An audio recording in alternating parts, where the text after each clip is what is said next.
Olá, meu amigo, minha amiga, muito obrigado por vocês estarem aqui no Portal do José. Obrigado a você que está chegando agora. A sua inscrição é muito importante para ajudar a gente a amplificar as reflexões que a gente faz aqui todo dia sobre os problemas do nosso país, né? Então, dê o clique e seja bem-vindo.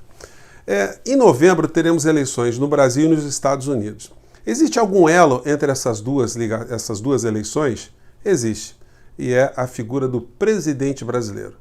Uma figura que é tão negativa no plano internacional e internamente está causando tanta morte, tanta destruição. Hoje o Brasil está chegando a mais de 105 mil pessoas mortas por conta de inação desse presidente, falta de ação desse presidente, porque ele foi avisado. Eu já disse a vocês que isso vai gerar representações criminais, pessoas que perderam seus parentes vão poder mover ações contra a União, ele vai ser responsabilizado civilmente lá na frente. Basta a gente aguardar um pouquinho que vocês vão ver só o que vai acontecer com essa figura quando ele perder a imunidade que o cargo lhe garante. Aguardem e verão. Pois bem, então essa figura, que é uma figura que causa tanto sofrimento internamente, também é pivô, está no centro de uma forma muito importante nas eleições norte-americanas. A gente vai fazer essa vinculação aqui. Aqui no nosso país, nas eleições municipais, ele não pretende ter uma grande influência, mas ele também não pode ter muita influência porque ele não tem partido político. É uma coisa sui generis nas democracias. Você ter um líder político que não é vinculado organicamente a um partido político. E aí vale a pena a gente sublinhar que os partidos políticos, na sua essência, eles foram associações criadas para reunirem homens de bem, homens com bons princípios, com boas ideias, para ajudarem a sociedade, ajudarem as suas comunidades. Os partidos em várias sociedades no mundo, eles acabam se corrompendo porque muitas vezes você tem dinheiro, você tem poder, você tem interesse. Mas na sua raiz os partidos políticos foram montados, eles foram imaginados para agirem a favor de todos nós da sociedade. E os políticos, como homens públicos, eles tinham um perfil de serem pessoas que se desprendem de seus interesses pessoais para darem uma contribuição por um interesse maior. É assim em muitas partes do mundo e aqui no Brasil você encontra muitos políticos que têm esse tipo de inclinação. A gente não deve demonizar, como fazem essas pessoas da direita, a prática política ou os partidos políticos, porque esse tipo de raciocínio ele só facilita os inescrupulosos e afasta as pessoas que poderiam fazer coisas positivas na política e que acabam se afastando. Quanto mais há uma demonização da política, mais Bolsonaros a gente produz em países como o nosso. E quando você olha para o presidente brasileiro, você enxerga o que alguns cientistas políticos americanos chamam de cacocracia. A cacocracia, essa expressão que a gente não conhece aqui, né? O caco vem de mal, de ruim, do grego, né? Então seria o sistema político que reúne as piores pessoas do mundo para estarem governando alguma coisa. Os americanos, quando estão em alguns debates lá nos Estados Unidos, é muito comum eles acusarem uns aos outros de estarem chefiando uma cacocracia. Aqui no Brasil, a gente poderia dizer que o presidente lidera uma mediocracia, ou sistema político dos medíocres, ou uma plutocracia, que é o sistema político governado pelas pessoas do dinheiro. O pluto, do grego, também quer dizer dinheiro, grana, né? Poder. Então a gente tem esse sistema totalmente doido no Brasil, porque as pessoas que estão à frente do poder no nosso país, elas, na sua maior parte, não passariam num psicotécnico. Basta você examinar um por um dessas figuras. Você consegue reunir pessoas medíocres, pessoas gananciosas e pessoas que estão operando a favor do poder. Você faz a foto dos apoiadores desse governo, você pega um pastor Valdemiro que vende feijão, segundo ele, para curar Covid. Você pega um apoiador que inventa uma injeção de ozônio para curar Covid, o outro vem com vermífugo. Você tem todo tipo de gente, o próprio presidente com caixinha de cloroquina para cima e para baixo.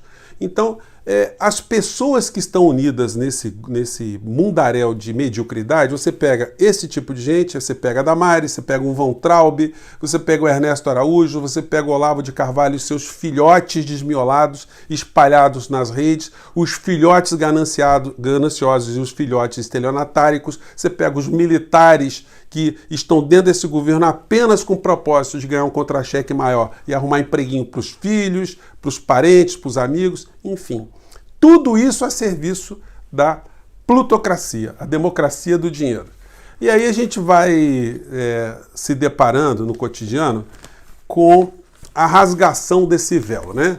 A gente pega o caderno econômico aqui e vem com essa matéria desnudativa, vamos dizer assim, que diz que em quase 20 meses de governo, Bolsonaro e ala política atrasam a agenda de Guedes. Vejam a perversão de valores. Não é o Guedes que atrapalha o presidente eleito pelo povo. É o presidente eleito pelo povo que está atrapalhando um testa de ferro do sistema econômico no nosso país.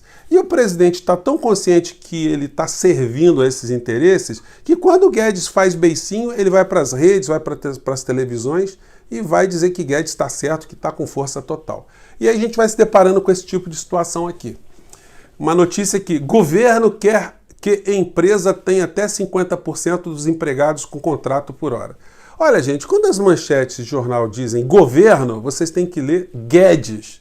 Guedes quer a empresa tenha até 50% dos empregados com contrato por hora. Se o Guedes fosse um ser humano normal, alguém que tivesse entendimento como funcionam as coisas no Brasil, ele saberia que milhões de brasileiros demoram 1, 2 horas e meia, mais do que isso até às vezes, dentro dos meios de transporte para ir e para voltar. Uma pessoa que ganha por hora, que vai trabalhar no restaurante na hora do almoço, por exemplo, vai trabalhar 3, 4 horas. Essa pessoa vai passar mais tempo em meios de transporte do que ganhando algum tipo de salário. Fazer esse tipo de programa, de projeto contra o povo brasileiro, e mais, Guedes não quer pagar 13º, fundo de garantia, nenhum direito social. Ele só não vai fazer isso porque já foi informado que a Constituição brasileira não permite que ele roube mais o cidadão brasileiro. Então, ele não pode avançar para aí. Mas onde ele puder tirar do povo, puder espoliar mais para beneficiar o sistema financeiro, ele vai fazer isso. E o presidente brasileiro, refém no meio da sua cacocracia, é totalmente submisso a essas agendas. Então, o presidente brasileiro não vai se meter por várias questões nas eleições municipais. Mas no plano geopolítico, olha, fazer análise da política nacional já é muito complicado. Agora, quando a gente vai para fora para tentar analisar outros assuntos, a gente tem que ter humildade porque os temas são de grande complexidade. Mas vamos analisar aqui algumas coisas que nos dizem respeito. O presidente brasileiro esteve nos Estados Unidos no encontro no ano passado e perguntado se ganhasse as eleições nos Estados Unidos, uma corrente próxima de uma ideia de esquerda, o que ele faria diante dessa situação? Aí o presidente brasileiro disse isso aqui, vamos lá. É um assunto interno, respeitaremos o resultado das urnas em 2020, mas eu acredito piamente na reeleição de Donald Trump. O povo que o apoiou no passado, assim como foi feito comigo no Brasil. Achei engraçado ele dizer que vai respeitar o resultado das eleições nos Estados Unidos, né? É como se isso estivesse no centro de alguma questão, né? Nós não pudéssemos respeitar as eleições de algum país desenvolvido considerado democrático, né? Mas o que tem a ver essa figura no meio das eleições nos Estados Unidos? É porque agora nos Estados Unidos acabou de ser indicada para ser a candidata a vice-presidente na chapa de Joe Biden, a Kamala Harris. Vocês já devem ter visto nos noticiários, é filho de um negro com uma indiana, ou vice-versa, eu não sei o detalhe disso, mas é uma pessoa que tem extrema simpatia por pautas consideradas de esquerda. Ela atua a favor das minorias. Essa fotografia aqui é de um casamento que ela está celebrando entre 2 mulheres. Então é uma pessoa que tem uma preocupação ambiental, ela tem se posicionado politicamente sempre na defesa dos interesses dessas minorias e das causas ambientais. E ela agora tende como ser a eventual substituta de Joe Biden, porque muitas pessoas, inclusive, acreditam que ele não conseguirá completar nem os primeiros anos de governo por conta de eventuais problemas mentais ou problemas de saúde dele, né? Ele de vez em quando tem uns lapsos de memória, ele não consegue lembrar das coisas, enfim. Então muita gente acha que ele não vai resistir. E aí assume no lugar dele a Kamala Harris.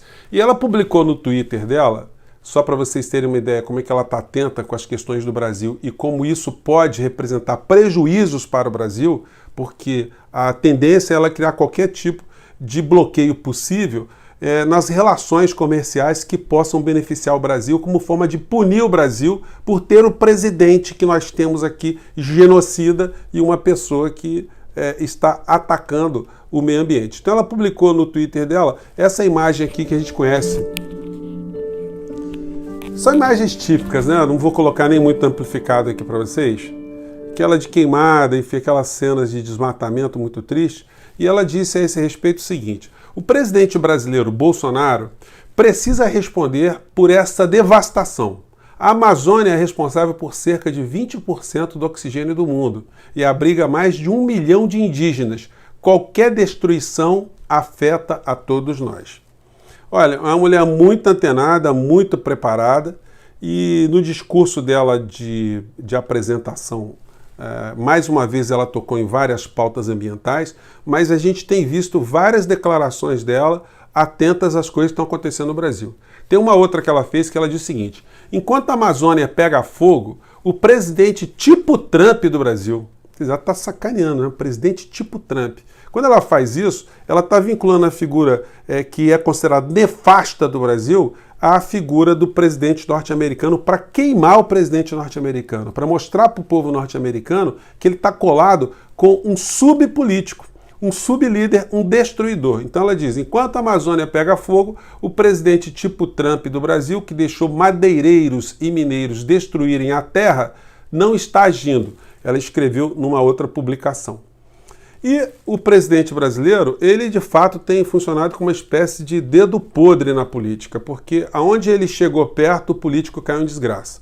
É só lembrar do Guaidó, do Maurício Macri, do Pinheira no Chile, enfim, das pessoas com quem ele tem feito algum tipo de apoio político. Talvez, se ele fizer a mesma coisa no plano interno, será o abraço dos afogados, dependendo do município e que ele desejar ter algum tipo de atuação política, né? Então, gente, o papo hoje foi esse. Eu queria esticar um pouco mais com assuntos de geopolítica, mas a gente vai deixar para um outro vídeo. Mande seus comentários, suas críticas, sugestões. Um grande abraço e até o nosso próximo encontro. Tchau, gente.